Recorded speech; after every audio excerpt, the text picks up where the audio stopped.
Olá, seja muito bem-vindo ao podcast Horário de Visita do Hospital São José. Nós trazemos sempre conteúdos importantes com assuntos relevantes para contar para vocês aí que nos acompanham um pouquinho do que acontece dentro do Hospital São José. E a gente gosta de contar essas histórias trazendo pessoas que vivem nesses lugares, eu acho que quase todos os dias, né? E hoje nós temos uma dupla aqui, convidados muito especiais. O nosso casal, nossos convidados de hoje, doutor Adriano Cartacho, doutora Gisele Medeiros, sejam muito bem-vindos ao podcast Horário de Visita do Hospital São José. Obrigada, Kátia. É um prazer estar aqui. Obrigado, Kátia. Prazer também. Oh, gente, muito legal. Eu quis trazer esse casal porque, assim, são médicos com especialidades diferentes, mas que vocês se veem todos os dias no hospital? Não? Não. Não? Quase nunca. É. No hospital, quase nunca. Em casa sempre, mas no Bom, hospital né? é difícil. É difícil. Sim. Como é que é um pouquinho... Pode dar contar um pouquinho da vida de vocês? Como é que é a rotina? Assim, acorda em horário diferente, vai para o hospital. Como é que é um pouquinho dessa rotina de médico? Porque 2 médicos dentro de casa, olha, eu acho que quase deve dar uma chocada de horário ali, né? Os meus filhos me chamavam de turista uma época. Ai, queridos. Mas agora que eles estão fora, né, a gente até acorda relativamente, tem uma rotina juntos. Uhum. A gente acorda, geralmente no mesmo horário, toma café muitas vezes juntos e cada um vai para um canto trabalhar. Mas a gente tenta almoçar juntos que bom. e jantar juntos sempre. Então, essa rotina a gente estabeleceu desde que os filhos eram pequenos. Fazia sempre questão de as refeições em casa com os filhos para eles terem pais presentes. Sim, né? Importante, porque médico tem uma rotina difícil, né? Sim. Porque sobreavisa, a doutora, né? Às vezes fala, tô de sobreaviso, Kátia, eu não consigo falar contigo agora, porque eu tô, né? Às vezes quando eu chamo para alguma entrevista, essa rotina, assim, é um pouco puxada, mas necessária, né, Sim. doutor? É da especialidade, né? Da escolha de ser médico. Até bem interessante porque enquanto ela vivencia plantão aí sobreaviso que não estão em casa, eu pego uma especialidade mais tranquila, trabalho em casa. Sim. E a gente tem conseguido almoçar boa parte das vezes juntos e tocar a vida com tranquilidade, aí. graças a Deus. A doutora vem de um histórico familiar aí da família, né, na medicina. Pai médico, irmão médico. Teve essa vontade da medicina por causa disso, por conta disso, ou já tinha no teu coração? Não, eu quero fazer medicina porque eu gosto de ajudar as pessoas. Como é que foi? Não, eu não queria fazer medicina. Sério? Eu cresci vendo meu pai saindo a qualquer momento, interrompendo uma festa de família para ir trabalhar para o hospital, porque alguém chamava. Acontecia acidente na estrada e a gente parava o carro, pegava sentado e atualmente pensava fazer isso, mas na época não tinha SAMU. Sim. Botava a pessoa dentro do carro e trazia para o hospital. Às vezes todo ensanguentado mesmo. Nossa. Hoje em dia é impensável, Claro. mas na época não, era o que tinha. Então eu cresci vendo meu pai largando a família para ir para o hospital muitas vezes, de madrugada, a qualquer momento, e eu dizia assim, eu não quero essa vida. Tanto é que eu comecei faculdade de nutrição. Eu saí do colégio diretamente para uma faculdade de nutrição. Olha só. Nos 2 primeiros meses, eu cheguei em casa, em Florianópolis, né? Eu falei com minha mãe e meu pai, eu não quero isso não, eu quero fazer medicina. Meu pai falou assim, é verdade? Eu falei assim, eu quero medicina. Aí eu assim, tá, ok, vamos estudar então, fazer vestibular de novo. E aí fiz a faculdade de medicina, porque o meu pai era neurologista, meu tio era neurocirurgião, o meu irmão é neurologista infantil, mas ele é mais novo que eu, então eu fiz medicina. E aí, chegou no final do ano, do internato, eu sabia o que eu não queria, as especialidades que eu não queria. Apesar de eu ter feito 3 anos de plantão em pronto-socorro de cirurgia, eu sabia que aquela não era o que eu queria, mas vamos aproveitar a experiência. Gosto de experimentar de tudo. Mas aí foi chegando à faculdade, foi apertando o cerco, né? Sobre o que eu vou fazer pro resto da vida. Eu disse, não quero isso, sim. Mas eu acho que eu vou fazer neurologia. Eu acho que eu gosto de neurologia e eu acho que eu vou fazer neurologia. E aí fui. Aí fiz neurologia e depois Foi aqui, doutor? Onde foi? Aqui não tem, né? Na cidade, mas em Florianópolis, onde foi a especialização? Na época que a gente fez faculdade, só tinha UFSC e a Blumenau, né? Sim. De medicina. Então, a gente fez faculdade em Florianópolis. Depois eu fui fazer neurologia em Curitiba, no HC de Curitiba. E aí depois eu queria mais. Aí a gente foi para São Paulo e na Federal de São Paulo eu fiz neurofisiologia clínica. Aí fiquei mais 2 anos e meio lá. sugando todo o conhecimento que podia dos meus chefes. Olha. Para voltar, tinha que voltar para casa. O pai estava esperando, precisava voltar para casa. E eu sou família, né? Sim. Queria voltar junto da família. E aí a gente voltou. Ai, que bacana, né? Sabe? Não, mas é interessante a história, porque assim, né? A família toda de neurologista, neuropediatra, teu irmão, mas assim, toda nessa área. Então tinha boas referências nesse sentido da área de atuação, né? Já sabia o que ia vir pela frente, né? Não podia reclamar depois. É verdade. E doutor, como é que foi a tua experiência na medicina? Mastologia. Doutora, né? O doutor é especialista em mastologia. E como é que foi essa entrada? Porque é uma área de atuação, eu acredito, assim, a gente que é mulher, né? Bastante delicada, Sim, né? sim. Bastante delicada. Como é que foi esse processo de entrar nessa especialização? Bem, na verdade, eu vou dizer que a gente começou junto à Faculdade Federal de Medicina, Federal. Vocês conheceram na faculdade? Sim, Primeira fase da Ai, que faculdade. legal! Juntos desde então.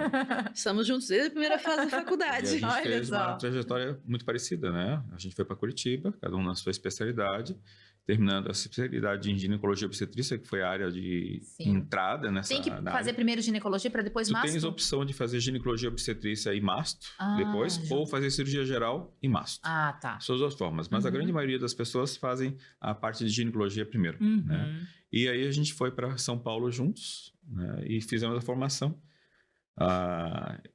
E a mastologia é uma área boa, no sentido de ajudar muita gente, Com certeza. delicada, porque a gente está lidando sempre com o fator medo, e infelizmente alguns casos de doença, né?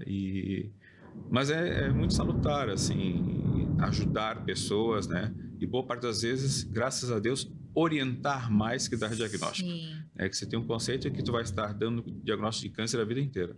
Na verdade, tu dá 20% dos seus pacientes esse diagnóstico. O grande 80% tem a ver com uma alteração que vai ser avaliada e, na verdade, não vai dar nada. Graças a Deus. Ai, que bom, que bom. Porque a mulher tem bastante medo disso, né? Eu acho que... Eu não sei, isso é mais comum, digamos assim, a mulher ter mais medo do que o homem, ou o homem é bastante medroso na hora de receber um diagnóstico? Eu acho que a mulher está mais um pouquinho preparada porque ela já se cuida mais. O homem parece, uma boa parte, tenta fugir, né? Mas é que a mulher, assim, ou pelo menos demonstra Sim, mais firmeza na hora. sim. Né? O homem já fica mais, assim, um pouquinho mais na defensiva. E é difícil no médico também, homem, né? Estamos aqui falando com o médico, mas homem olha para levar um homem no médico. A realidade do homem é diferente da mulher. Na verdade, assim, a mulher começa seu trabalho com o médico desde a adolescência, né? A mãe levando. Sim. Né? O homem vai ter essa realidade por um fator doença, né? Ou uma cirurgia, ou quando muito, na realidade dos 45, que tinha que começar a avaliar a questão da próstata, Sim. é quando ele começa a entrar nesse meio. Sim. Senão, ele vai postergar. Ele tem que ser a pessoa, teoricamente, mais forte da estrutura familiar. Então, tem conceito, não posso me abater, então não vou procurar, infelizmente, essa questão, a doença, para não ter que ter a realidade. Mas é uma pena. Está melhorando, está melhorando. Tomara, né? Ouçam a voz do médico aqui, ó. É que eu acho também um pouquinho difícil eles largarem o trabalho para se cuidar, né? Sei lá, mas assim, é mais difícil. A gente sempre ouve essa reclamação das esposas, né? Que não vai no médico, é difícil levar no médico, meu Deus, enfim, né? Mas é importante. Mas uma curiosidade, eu vou perguntar todas as minhas curiosidades agora para vocês, né? Pode perguntar. Mas assim, vocês falaram que fizeram faculdade juntos, Sim. né? Desde o primeiro semestre, e depois foram para São Paulo fazer a especialização, e chegaram até o Hospital São José juntos também. Como é que foi essa história de vocês? Chegando no Hospital São José? Para mim foi mais fácil que eu tinha o pai neurologista, né? A família dele é de Florianópolis. Então, o pai dele é dentista do Exército, então não tem nada, ninguém na família... Todo mundo na área da saúde, né? Olha. Ou era odontólogo ou médico. Era a saúde, com certeza. Mas aqui em Criciúma ele não tinha nenhum vínculo, nada, né? O único vínculo era eu e minha família. Então, quando a gente voltou de São Paulo, depois de fazer tudo o que queria fazer, de pós-graduação e curso e tal, aí meu pai já estava esperando. Então, eu entrei logo de imediato no Hospital São José. Ele foi um pouquinho depois, um pouquinho mais tarde, teve algumas dificuldades no início, algumas resistências, mas foi trabalhando, mostrando serviço, então ele entrou um pouco depois. Mas a gente continuou sempre junto. Eu estou há 24 anos no Hospital São José. E ele está um pouquinho menos, que fez plantão também, né? Fiz, né? Na verdade, a entrada no São José foi em final de 2001. Olha. Ela chegou em 99, já entrou, eu entrei depois. Pouco tempo depois. Sim, 2 pouca anos. coisa. Logo em seguida. A necessidade de um plantão na obstetrícia me deu a porta aberta para ele. Tinha o centro obstétrico ainda, né? Hoje, não tanto, bem, só privado, na verdade, né? Doutora, e assim, a gente, poucas médicas neurologistas que a gente vê, né, hoje, não sei como é que tá aqui na cidade, até agora tem algumas mais, né, mas na época que a doutora entrou, não tinham tantas médicas neurologistas, parecia que era mais uma especialização de homem, né? Na verdade, não tinha nenhuma. Olha, meu temos pai... que fazer uma matéria sobre isso. Dia 15 agora foi dia do neurologista. O meu pai foi o primeiro neurologista da região, o segundo do estado, e eu fui a primeira neurologista daqui de Criciúma. Depois, bastante tempo depois, veio uma outra colega, que agora ela está morando em Florianópolis, e agora, nos últimos 5 anos, tem bastante colegas médicas neurologistas, né? A cidade cresceu bastante nesse sentido. Mas... não sei se é uma boa dica, mas eu fui a primeira. A primeira, olha só. E desde então, assim, teve bastante... a gente vê que a medicina, ela tem evoluído significativamente nos últimos tempos, né? E eu acredito que essas novas tecnologias têm auxiliado vocês no processo de diagnóstico, enfim, tudo isso. Viram muitas mudanças e evoluções no Hospital São José nesses últimos anos. Como é que vocês enxergam esse processo? Muito. Bastante mudança. Cresceu bastante, ficou muito mais, além de estrutura, ficou muito mais complexo, né? O hospital ganhou complexidade, exames e tecnologias que a gente não tinha quando a gente chegou, agora a gente tem de fácil acesso. Sim. Então, cresceu muito, mudou muito, a facilidade de diagnóstico melhorou muito essa relação de a gente conseguir fazer as coisas, em relação a exames, em relação a conversas, mudou muito, progrediu bastante nesse sentido, sem dúvida. Bastante auxílio para vocês, com certeza, né? O que eu posso dizer no sentido dessa realidade de crescimento, eu falo do centro cirúrgico, né? Sim. No passado nós tínhamos 6 salas, hoje a gente tem 12 salas, né? E tecnologia em áreas de atuação de neurocirurgia, microscópios, oftalmologia, né? Tudo com material de ponta, uma estrutura muito organizada, e a gente vê boa parte das pessoas vestindo a camisa, né? Pelo Hospital São José, tanto médicos como enfermeiros, técnicos e tudo mais, e o crescimento traz nova realidade, com né? certeza, e a gente está vendo um prédio crescendo lindo ali do lado, né? E eu estou satisfeito porque nós vamos, como eu trabalho no NACOM, no Centro de Oncologia, a gente vai transferir isso para aquela área e aí... Tem um andar inteiro, inteirinho da oncologia ali, vai ser fantástico. Às vezes eu não sei se é bom ou ruim, né, doutor? Porque assim, quanto mais pacientes, a gente vê que mais pessoas têm problemas, né? Nesse caso, né? Mas é uma crescente. É uma crescente. Infelizmente, a questão da doença do câncer é uma realidade, tá? A prevenção e rastreamento precoce é fundamental. Ninguém vai evitar uma doença, mas pegar ela no momento mais ideal vai trazer realidades diferentes de uma paciente para outra. Sim. Né? E até o acolhimento, né? Eu acho que estando no lugar melhor, a pessoa se sente mais acolhida, aderência e não tão estigmatizada. Consegue receber o tratamento de uma forma mais amena, né? Doutora, é interessante que geralmente, né, as pessoas mais procuram mastologista naquele outubro, né? Que é a época de ser lembrado, né? Mas daí uma dica para as pessoas, porque não é só em outubro, né? Nós temos um ano inteiro. Um ano inteiro de tratamento. Como é que é a procura durante o ano, doutor? Nesse, né, para diagnóstico, enfim, né, e busca por algum tipo de informação? Na verdade, a realidade é anual, né? A gente tem consultas frequentes, queixas frequentes em consultório ou na própria estrutura do NACOM. A divulgação que se faz há muitos anos tem melhorado essa busca, né? O fato de facilidade de acesso a exames de imagem pela própria prefeitura e, na realidade, o nosso hospital, que tem toda a condição de metodologia de complementar de diagnóstico, tem ajudado muito isso.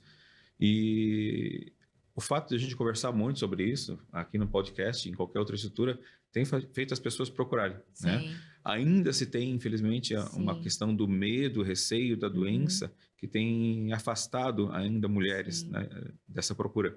Mas o acesso tem, A mamografia tem, é só dar o passo de buscar esse diagnóstico, ou evitar o diagnóstico. Sim, evitar o diagnóstico, né? E o doutor falando, né, ali que a unidade de atendimento oncológico ali do Hospital São José, o UNACOM, e o câncer de mama, atende bastante casos de câncer de mama, ainda é o número 1 de diagnóstico, E as doutor? mulheres, infelizmente, é o primeiro, né?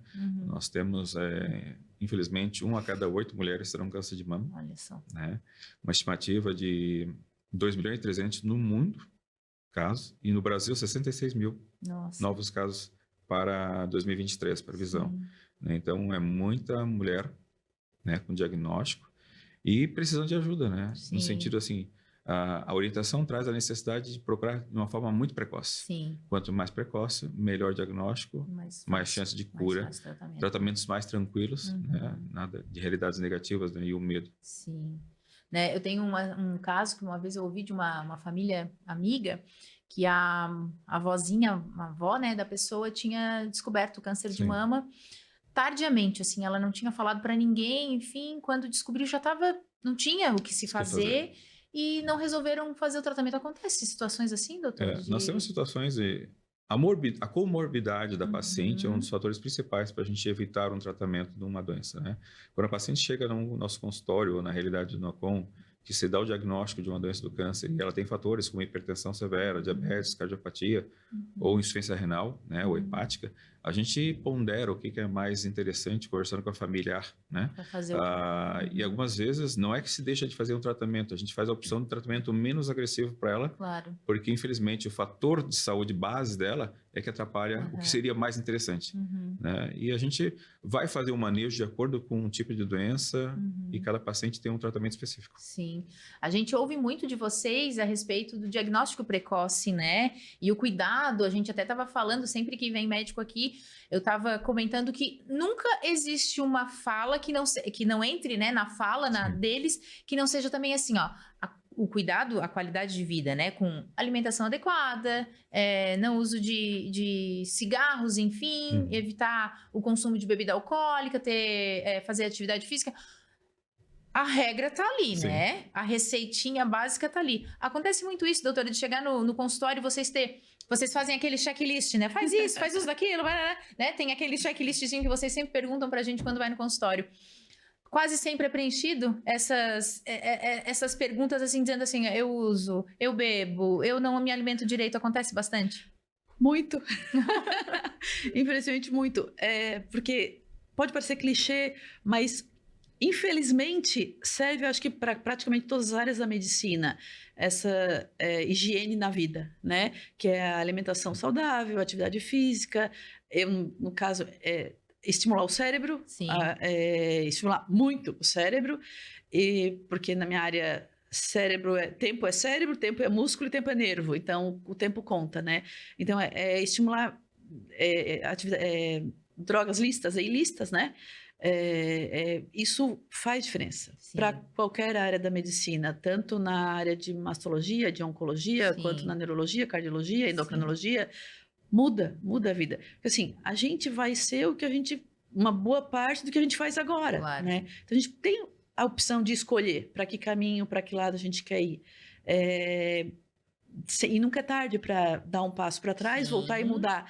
Quanto antes, claro, melhor. Porque daí o organismo já vai se preparando para aquela situação. Então, a gente, em parte, pode escolher do jeito que a gente quer ter o final da nossa vida. Né? E paciência, cada um faz as suas escolhas. Mas a gente orienta. A gente orienta. E é incrível como a gente ouve de todos os médicos, seja qual for a especialidade. Lembrem-se disso. Para manter uma boa qualidade de vida, alimentação adequada, enfim, as pessoas já sabem, vocês já deram a regrinha, e assim, não só vocês, né, até os pais explicam isso, né, mas assim, doutora, a gente falava aqui que o câncer de mama acomete muitas mulheres, né, é o principal, né, doutor, e a gente sabe que na neurologia também o AVC eu acho que é o principal, né, caso aí, dos casos que mais acometem as pessoas. Até eu acho que no ranking aí de problemas maiores das pessoas é o problema cardíaco e depois o AVC. É muito caso aqui na nossa cidade, doutora? Tem. O AVC é a doença que mais mais incapacita as pessoas. de cada 4 pessoas, uma vai ter AVC em algum momento da sua vida. Então, é 25% da população. É muito, né? É muita gente. É muita gente. Então, é importante a prevenção, se cuidar, todas aquelas regrinhas básicas, clichês. A gente acabou de falar. É importante, faz diferença. Então, é uma doença que tira a pessoa do trabalho, tira a pessoa de circulação. Que tipo de problemáticas as pessoas podem ter, doutora, quando elas são acometidas com AVC? A doutora falou ali de incapacidade, né? Quais são os principais fatores, digamos assim, que a pessoa tem quando ela sofre um AVC e não consegue chegar a tempo para fazer o tratamento adequado? Se ela não procurou o hospital para fazer medicamento e tratamento adequado, depende do tipo de AVC, não pode ficar sequelas, né? O principal que tira é a incapacidade motora. A pessoa, ou de fala, que mais atrapalha as pessoas e tira do convívio, do trabalho e muitas vezes da família, dificuldade de movimentar braço, perna, caminhar, ser independente, né? O que mais atrapalha é a independência, que a pessoa pode ficar dependente de uma outra pessoa para caminhar, para tomar banho, para se alimentar, ou às vezes não consegue falar, ou muitas vezes perde a visão, e aí envolve vários familiares para ficar cuidando. Não só essa pessoa sai do trabalho, como ela precisa de uma outra pessoa que também saia do trabalho ou saia das suas atividades da rotina para poder ficar cuidando dela. Só que uma pessoa só não vai poder ficar de guardiã de um paciente com AVC às 24 horas do dia, vai cansar. Então vai tirar uma outra pessoa do trabalho para fazer revezamento. O AVC, ele acomete várias específicas distintas do cérebro, é isso, doutor? Explica um pouco para a gente como é que é... O que acontece quando uma pessoa tem AVC, assim? Bom, o tipo mais comum de AVC, que é o isquêmico, oclui uma artéria e não chega a circulação naquela região do cérebro. Então, para de chegar sangue, popularmente falando. Entope aquela artéria que levaria o sangue até o cérebro, não chega sangue, aquele cérebro sem sangue morre, né? O tipo mais comum que é o isquêmico. O hemorrágico, digamos assim, rompe... em termos, é o mais grave, tem maior mortalidade, mas é menor incidência, né? Então, rompe uma artéria, extravasa o sangue, tipo, arrebenta, né? Entre aspas, aquela região. E o sangue banha aquela região do cérebro, matando aquela região do cérebro. Mas, então, dependendo de qual lugar do cérebro vai ser afetado, vai ter um sintoma diferente, porque cada região do cérebro é responsável por uma função diferente, né? Tem a região mais anterior do cérebro responsável por comportamento, cognição, um pouco vai caminhando em direção ao meio, mais para trás, movimento, fala, visão, emoções, memória. Então, dependendo da região do cérebro que for afetada, vai ter um sintoma maior ou menor. Equilíbrio, né? Marcha. Então, cada região é responsável por uma função. Se pega uma região grande do cérebro, que às vezes consegue pegar quase um lado inteiro do cérebro, aí é um desastre. Eu lembro que uma vez a doutora atendeu a minha avó, se a doutora vai lembrar, mas uma senhorinha bem falante, assim, eu lembro que ela teve 4 AVCs. 4. E eu lembro que um dia, passando no corredor, eu estava indo lá visitar ela naquela parte, né, de atendimento ali no pronto-socorro, e eu perguntei para a doutora, daí, assim, Kátia, tua avó? Eu assim, ela assim... Ela não tem nada, nem parece que ela teve, porque ela já tinha tido o quarto, e eu lembro, o quarto AVC, e eu lembro que eu cheguei pra ver ela assim, vó, ela assim, Kátia, eu quero ir embora daqui. Eu lembro que ela falou assim pra mim, bem forte. Depois ela teve Alzheimer, veio a falecer com 94 anos, mas assim, foi um caso raro, eu acho, né? Porque não tem nenhuma sequela, ela não ficou com sequela, ela não tinha sequela. Tem algumas coisas que a medicina não explica. Tem pessoas que têm AVCs gigantes. E eu tive uma paciente, teve um AVC gigante, um lado quase inteiro do cérebro, e ela ia ser rainha do baile da terceira idade no mês seguinte na Serra. E ela foi e dançou. Querida. Assim, ela passou no último dia da internação do AVC que ela conseguiu se mexer e sair da cama. Um mês depois ela estava dançando no baile da terceira idade. E tem pessoas que têm AVCs pequenos, muito pequenos, e ficam com sequelas terríveis, assim. Então, depende da região do cérebro que é acometida e também da vontade da pessoa de querer melhorar. Olha só. Isso influencia muito. Eu acho que em várias situações, né, da medicina, assim, de problemáticas que as pessoas têm, a vontade de melhorar. Eu lembro, minha mãe teve câncer, minha mãe teve linfoma, e ela queria muito melhorar. E, tipo assim, quando ela foi fazer depois um exame, eu lembro que ela foi fazer um PET, aqui não tinha ainda, num hospital lá em Porto Alegre. O médico disse assim pra ela, olha, acho que a senhora queria correr uma maratona, né? Porque é como se a senhora nunca tivesse tido nada, né? Então, assim, eu não sei como é que fala na parte oncológica, doutora, assim, o resquício que deixa o câncer, não sei como é que a grosso modo falando, né? Mas é como se ela não tivesse tido nada, assim, né? Não tinha ficado nenhum registro, digamos assim, dentro do organismo dela. Eu acho que é muito disso, quando as pessoas querem melhorar. Vocês veem muito isso na mastologia também? Sim. Um aspecto diferente da mastologia em relação aos outros cânceres é que a mama é uma questão de apego, né? É a mulher, é a mãe. Com certeza. Né? Então, quando se fala em câncer de mama, uma mulher que tem uma família, ela já imagina que, infelizmente, vai deixar seus filhos. Uhum. E boa parte das mulheres tem uma realidade de força e vencem a doença no sentido de evitar isso. Mas se ela já tem um processo depressivo, uma realidade negativa, né, aquilo torna-se uma cruz, né, e elas acabam caminhando dessa maneira. Mas a gente vê mulheres fortes no NACOM, na nossa realidade, né, que vivenciam. E a gente tem visto uma realidade muito crítica, que doenças que enquanto era dos 50 anos de idade, a gente está vendo abaixo dos 40. Olha só. Então, mulher que está chegando no mercado, mulher nas primeiras gestações, crianças pequenas. Então, o fator emocional vai imperar muito nessa área. E o que vem causando isso, doutor? Assim, as pessoas tão novas, tendo histórico familiar ou a não qualidade de vida, digamos assim? Eu acho que estilo de vida, não qualidade, alimentação ruim, sedentarismo, obesidade, né? Fatores pontuais como menopausa precoce, tardia, menstruação precoce, que aumenta o tempo de menstruações, tá? O que quer dizer durante a vida? Quanto mais menstruação eu tenho, mais chance eu tenho de desenvolver uma doença do câncer, porque trabalha com a mama isso, né? E a gente teve uma realidade ruim agora com a pandemia, que houve um retardo das pessoas na procura hospitalar, né? E de consultas. Olha só. Né? E, infelizmente, um consumo exagerado de alimentos, normalmente ricos em carboidratos, gordura animal e tudo mais, né? Nós tivemos vários chefes de cozinha desenvolvendo nessa fase, porque não tinha muito o que fazer. As pessoas cozinhavam. Meu marido virou um também. Né? As pessoas cozinhavam e uma coisa que a gente observava é o aumento da realidade de consumo de álcool em mulheres. Tá? Sério? E isso é um fator predisponente para câncer de mama. O consumo exagerado de álcool leva a um aumento de risco também associado além do fumo para câncer de mama. Então, não a praticar atividade física, alimentar-se de forma mal, consumo exagerado de bebida alcoólica, nós já temos 3 fatores que alteram. Bem significativos, né? E às vezes parece que as pessoas, elas talvez não queiram enxergar a realidade, de procurar ajuda e fazer esse tratamento, porque há possibilidade de cura quase sempre, né, doutor, do câncer de mama? Na dependência de quanto tempo com que tempo tu pegar essa realidade da doença, né? Lesões menores de 1 centímetro tem chance de cura de mais de 95%. Particularidade de cada doença pode provocar uma dificuldade nisso.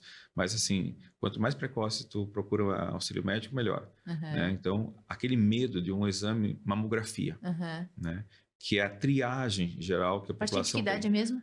40 pela Sociedade Brasileira de Medicina, 50 pela Saúde Pública. Tá. Né, que são realidades. E é uma crítica que eu faço hoje, porque quando tu está pensando em rastreamento e detecção precoce, tu tem que começar mais cedo. E o Ministério da Saúde preconiza a partir de 50. Então, nós temos um inteirinho de 10 anos entre o que a Sociedade Brasileira de Mastologia preconiza e o que o Ministério da Saúde quer. Né? Estamos perdendo tempo em diagnósticos tardios. Né? Se eu pego uma doença inicial a menos de 1 centímetro, por uma mamografia, que é possível, eu tenho chance de reduzir a mortalidade em 30%. Sim. Né? E se eu tenho um estilo de vida saudável, ou começo a ter um estilo de vida saudável, no intervalo de 5 a 10 anos, tu vai reduzir em 20% a tua chance de câncer. Então, tudo tem a ver com seus atos. Claro. Como a Gisele falou, do que tu faz para a vida, tu vai ter tua consequência. Com certeza, né? Vocês têm situação... Antes de eu entrar nesse assunto para os dois responderem, eu queria... Tem uma dúvida aí e algo que a gente ouviu muito na mídia... sobre a retirada da mama para evitar o câncer. Como é que o doutor viu toda essa situação aí sendo divulgada? Na verdade, o que acontece? A retirada da mama tem associações com padrões de doença. Né? uma doença muito avançada ou com situações particulares, estou em caminho para a retirada da mama. No caso, você está perguntando sobre profilática. Isso, aquela que as pessoas, para evitar o câncer de mama, elas retiram a mama. A gente ouviu isso porque uma atriz famosa, Sim, né, americana, enfim, fez esse e ficou aí na mídia e todo mundo já querendo passar por esse processo. Então, eu sempre falei que a mastologia tem um momento até Angelina Jolie e depois de Angelina Jolie, né? Essa é a atriz que está querendo comentar. Ela teve uma realidade de avó materna e mãe com câncer de mamas. E antecipando os fatos, ela resolveu fazer um teste chamado BRCA1 e BRCA2, que é um dos principais causadores de câncer de mama e ovário para mulheres e próstata no homem. Né? Então, ela vendo a realidade da mãe e da avó, ela fez esse teste, ela foi positiva e ela se antecipou à doença sem ter diagnóstico, porque não teve mesmo, fez a retirada das mamas com inclusão de prótese imediata. Né? Isso faz com que haja uma redução de até 90% da chance de desenvolvimento de um câncer de mama. Né? Então, é uma atitude que é colocada, mas em casos pontuais. Né? Então, essa é uma realidade. Ninguém acaba tirando ou retirando as mamas de uma paciente por um desejo pessoal dela. Né? É associado a fatores pontuais de cada paciente, essa realidade da mutação é a principal delas. É difícil, né? A gente viu também, já viu muitas vezes no Hospital São José, a gente acompanhou vocês nessas mutirões, né? Sim. Onde a pessoa precisa fazer a mastectomia e depois já a colocação da prótese, né? Acontece isso bastante, né, doutor? Sim. Mesmo pacientes que não têm a indicação de profilaxia, né, pacientes com câncer de mama que tem uma resposta saudável no tratamento dela, ela é candidata. Né? A gente tem feito bastante reconstrução imediata e às vezes tardia. Né? Da paciente já fez cirurgia, não tinha condições naquele momento de realizar. Aí em momentos posteriores, no decorrer do tratamento dela, que a gente observa que a doença está estável e conduzindo para melhora, né? A gente faz a opção de reconstrução tardia. Né? Essa é a realidade do São José também. É porque isso traz, né, uma autoestima para a mulher. Eu acho que isso é muito importante pensar nesse processo também. É algo que vocês, como mastologista ali, a equipe, né, tem feito esse trabalho bacana. E a gente vê, assim, como, né, os dois aí trabalhando dentro do hospital, na medicina. Vocês, com certeza, certamente, já tiveram casos, assim, que vocês foram para casa e sentaram um perto do outro e disseram assim, olha, hoje eu tive a alegria de ter o resultado desse, né, da melhora desse paciente. Já tem caso, assim, que marcou a tua vida, doutora, assim, que tu lembra com muito carinho? Tem alguns casos, assim, que às vezes sai correndo para trombolizar um AVC, né? Mas aí tá lá, assim, às vezes ele fala assim, pô, mas 90 anos de idade, fez trombólise numa senhora de 90 anos de idade, assim, sim, ela saiu bem, ela saiu bem. Então, assim, vários pacientes que chegaram no hospital paralisados, um lado completo do corpo, ou sem falar nada, e a gente trata o AVC e recupera. Recupera 99%. Nossa. Eu literalmente dou pulo na sala de emergência. Olha só. Eles devem achar assim meio maluquinha, né? Mas assim, melhorou. Aí assim, ó, melhorou 100%. Eu chego em casa assim, ó, ficou top, ficou bom, vai voltar como se nada, para casa como se nada tivesse acontecido. Sim, isso é bem gratificante. Porque eu imagino que é sempre assim, né? Vocês estão lá, é uma responsabilidade. Eu sempre falo que o médico, a gente acha que vocês vão salvar a vida do nosso ente querido, da pessoa que a gente ama. A gente confia. Eu lembro que uma vez meu filho fez uma cirurgia de amígdala, e eu lembro que eu falei assim pra médica, era a médica e o anestesiologista que eu conhecia, e eu falei assim, ó, cuida do meu filho. Eu falei assim, cuida pra mim do meu filho. E na hora que eu falei, óbvio, eu sou mãe, enfim, né? Tava entregando o meu bem mais precioso pra eles. Mas eu olhei assim, naquele dia, eu nunca esqueço desse olhar do médico pra mim, como quem diz assim, meu Deus, que responsabilidade. Porque vocês sempre estão tratando o amor de alguém, a vida de alguém, né? Mas quando tem esses resultados positivos, eu acho que isso dá um fôlego a mais pra vocês, né? Com certeza. Isso dá um fôlego. É bom, é muito gratificante. Isso faz a gente seguir em frente. Claro. Vamos continuar. Mas a gente tem limitações também. Com certeza, né? São seres humanos iguais a gente. Mas é bom. Essa é a parte que faz assim, eu escolhi direito. Era isso que eu queria mesmo. Era isso que eu queria.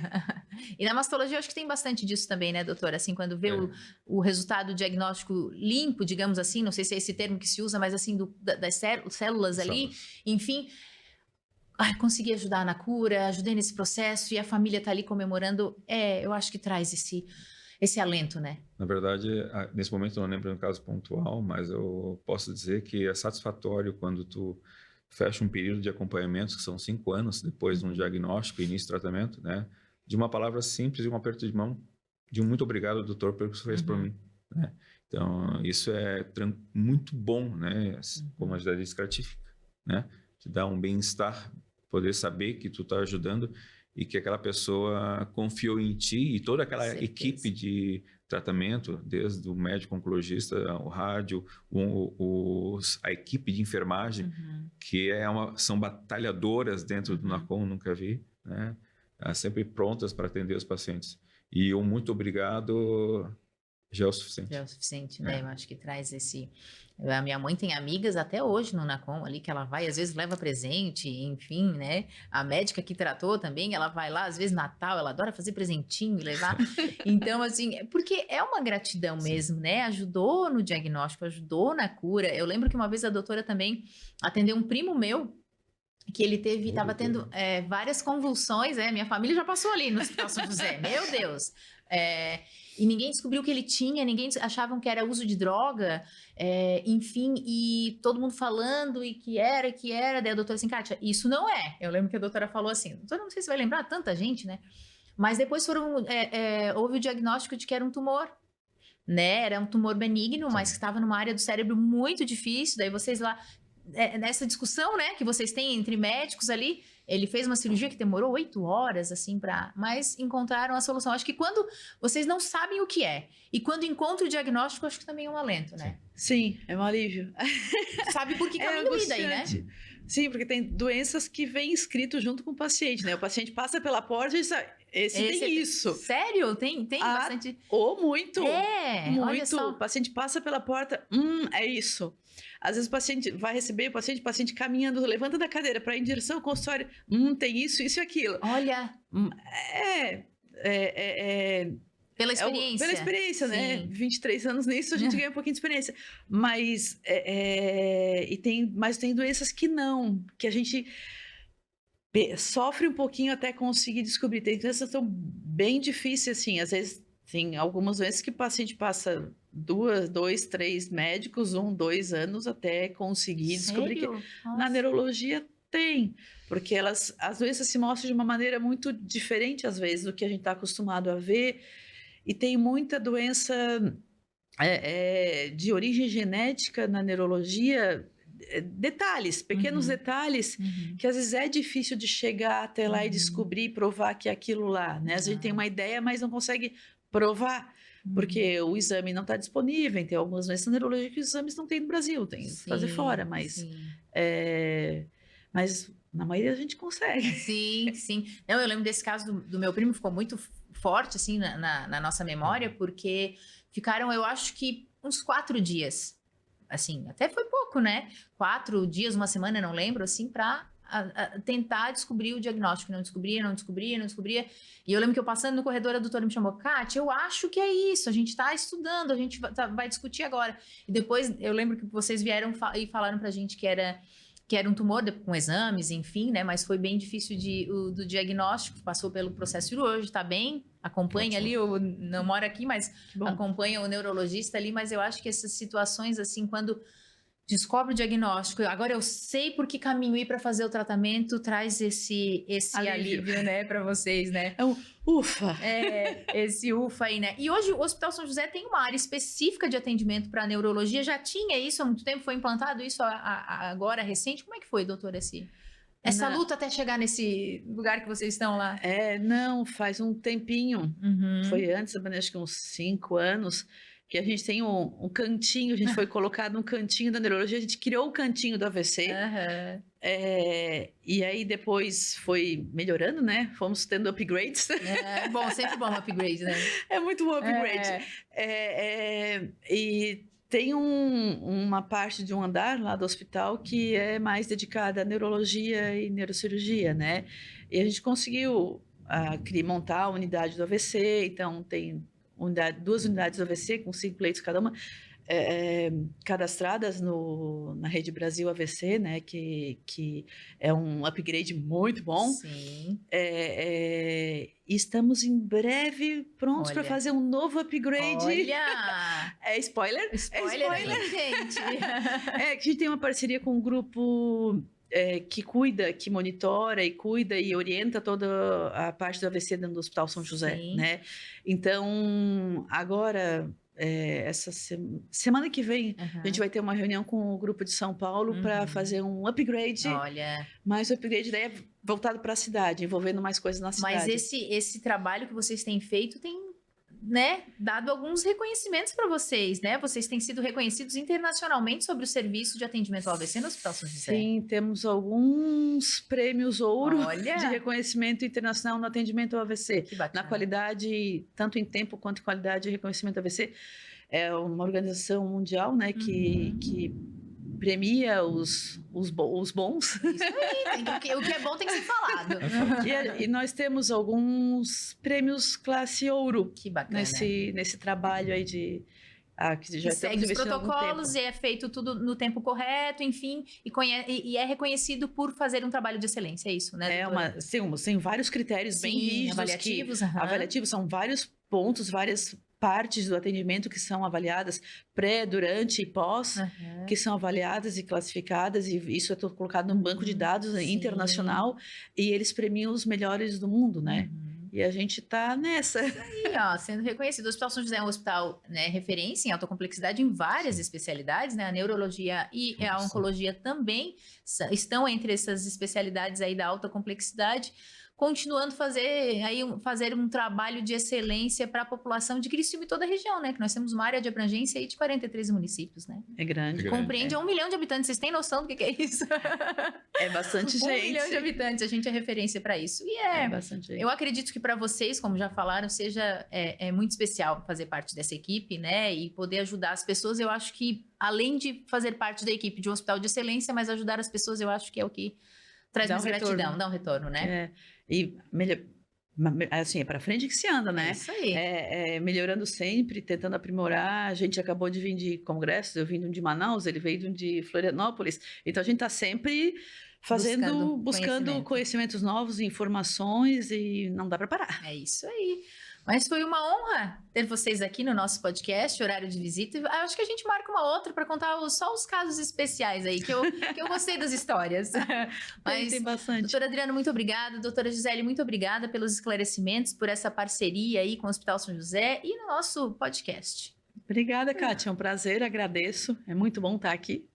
E fico feliz. É isso aí. E eu agradeço também, até pela parceria com a minha esposa, que foi a primeira vez que aconteceu dessa maneira. Que legal, eu fiz Casal questão. Médico, eu fiz questão. Primeira vez que a gente está junto num lugar de entrevistas assim. Ai, que bacana. Bom, obrigado. Foi legal. Sucesso para vocês e que continuem ajudando as pessoas dentro do Hospital São José e em outros lugares que vocês atendem também. Obrigada. Então é isso, nosso podcast de hoje, horário de visita do Hospital São José fica por aqui, mas a gente te encontra em algum episódio por aí no nosso YouTube. A gente se encontra, até lá!